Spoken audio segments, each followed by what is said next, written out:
আমাদের সঞ্চারী রিসর্টের সাথে অ্যাটাচড একটা পুল ছিল। আর লাস্ট এপিসোডে যে বলেছিলাম যে আমরা খেয়ে দিয়ে এসে সন্ধ্যাবেলা সুইমিং পুলে নেমেছিলাম স্নান করার জন্যে। সেখানে মজা করতে করতে যে কখন রাত্রি 9টা বেজে গেল বুঝতেই পারিনি। তারপরে আমরা বাড়ি গিয়ে ফ্রেশন আপ হয়ে আমাদের সেই সকালের টোটোওয়ালাকে ফোন করি যাতে আমাদের কাছাকাছি কোনো রেস্টুরেন্টে নিয়ে যায় খাওয়ার জন্য। তো রাত্রি অ্যারাউন্ড 10টা নাগাদ আমরা বেরিয়েছিলাম। আর তোমরা দেখতেই পাচ্ছ যে চারদিকটা ঠিক কতটা ঘুটঘুটে অন্ধকার। তো আমরা টোটো কাকুকে জিজ্ঞাসা করেছিলাম যে এই বিজ্ঞান সভ্যতার যুগে কেন এইখানটা এতটা অন্ধকার ঘুটঘুটে। তো উনি বললেন যে এখন আমরা প্রেজেন্টলি যেই রাস্তার মধ্যে দিয়ে যাচ্ছি সেটা একটা বনের রাস্তা, আর স্ট্রিট ল্যাম্প লাগালে আশেপাশে গাছপালার মধ্যে প্রায় লক্ষ লক্ষ পাখির বাসস্থান, তাই আলো দেখলে তারা খুব ভয় পেয়ে যাবে।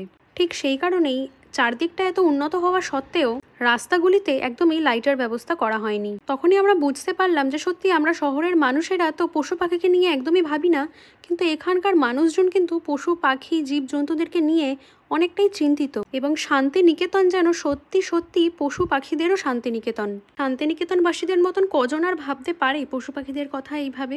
একটু ভয় ভয় লাগলেও ভয়টাকে মনের মধ্যে মানিয়ে নিয়েছিলাম। এরপর অনেকটা রাস্তা যাবার পরে আমাদের টোটো কাকু আমাদেরকে বেশ কয়েকটা রেস্টুরেন্টের জায়গায় নিয়ে গেলেন। যেহেতু তখন রাত্রি প্রায় 11টার বেশি বেজে গিয়েছিল, তাই সব জায়গাতেই মোটামুটি আমাদেরকে বলছিল যে না এখন আর ডিনার সার্ভ করা হচ্ছে না। কিন্তু এই একটি হোটেলে আমরা সেদিনের জন্য রাত্রের খাবার ব্যবস্থা করতে পেরেছিলাম। আমি ঠিক এক্স্যাক্টলি মনে করতে পারছি না এটি হোটেলটার নাম কি।